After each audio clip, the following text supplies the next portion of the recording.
Hola, mi nombre es Ana María Navarrete, soy estudiante de la Facultad de Ciencias de la Salud de Eugenio Espejo de la carrera de odontología y en los próximos minutos les voy a hablar acerca de la evaluación de la audición. Para entender un poco mejor lo que es la evaluación de la audición debemos definir a la audición y entendemos por audición a la capacidad que tenemos las personas de percibir a las ondas sonoras que se encuentran en el medio y además de transformarlas en estímulos que son asimilables por las diferentes áreas especializadas del cerebro. El par craneal que se encuentra desarrollando esa función va a ser el número 7 y también es importante recordar un poco de la anatomía tanto externa como interna del oído. En la parte más externa vamos a tener el pabellón auricular que gracias a su forma de concha permite atrapar a las ondas y llevarlas hacia la parte más interna. Aquí vamos a encontrar lo que es el tímpano y en un oído interno vamos a encontrar los conductos semicirculares, el caracol y la trompa de Eustaquio. Bueno, ya netamente la evaluación de la audición, aquí lo que se va a evaluar es determinar el nivel de audición y como ya lo dijimos antes, el encargado es el par craneal número 7. Para evaluar la función auditiva se comienza cuando el paciente logra responder asertivamente a las preguntas o indicaciones que son realizadas por el examinador.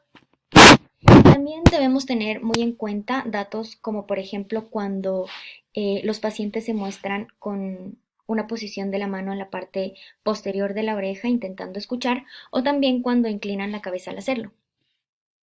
También es importante reconocer que el paciente en cuestión no maneje un volumen muy elevado, un volumen errático al hablar o un tono monótono. Eso ya nos podría indicar que existe algún tipo de pérdida auditiva. Ya, la voz susurrada, bueno, este es un tipo de prueba que como su nombre lo indica se basa en la voz del examinador. Aquí lo primero que vamos a hacer es pedirle o indicarle al paciente que con un dedo se tape el oído al que no va a ir dirigida la voz para que no quede enmascarada y se generen confusiones. Debemos mantenernos al lado del paciente o atrás, en su defecto, en una posición aproximada de 30 o 60 centímetros del oído que vamos a someter a prueba. Y es importante también que estemos fuera del campo de visión.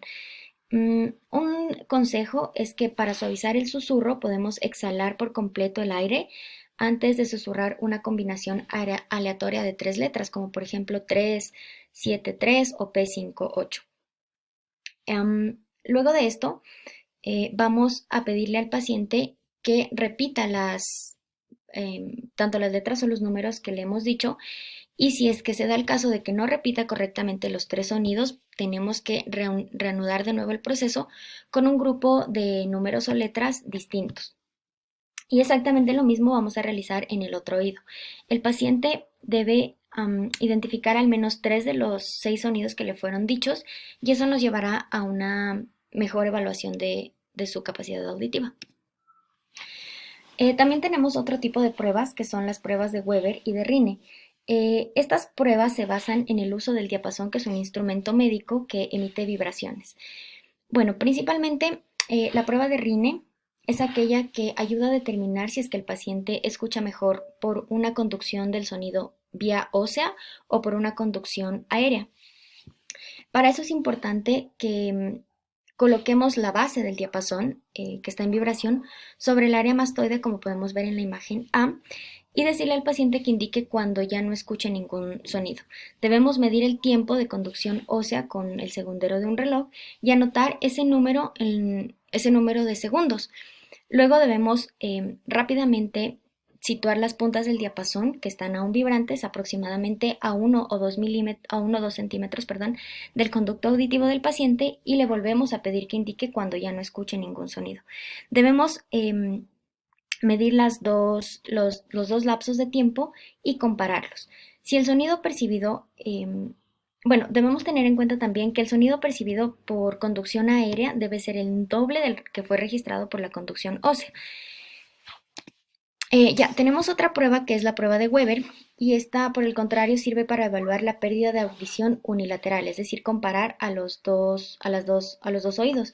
Para eso debemos colocar la base del diapasón vibrante sobre la línea media de la cabeza del paciente y preguntarle al paciente si escucha el sonido o con qué oído escucha ese sonido, si es que existe alguna diferencia entre los dos. Cuando existe esa diferencia la conocemos como lateralización del sonido. Es importante en esta prueba no dar pistas al paciente sobre cuál es la mejor respuesta que debe dar, ya que eso podría llevarlo a confundir o a que nos dé una información que no sea la real.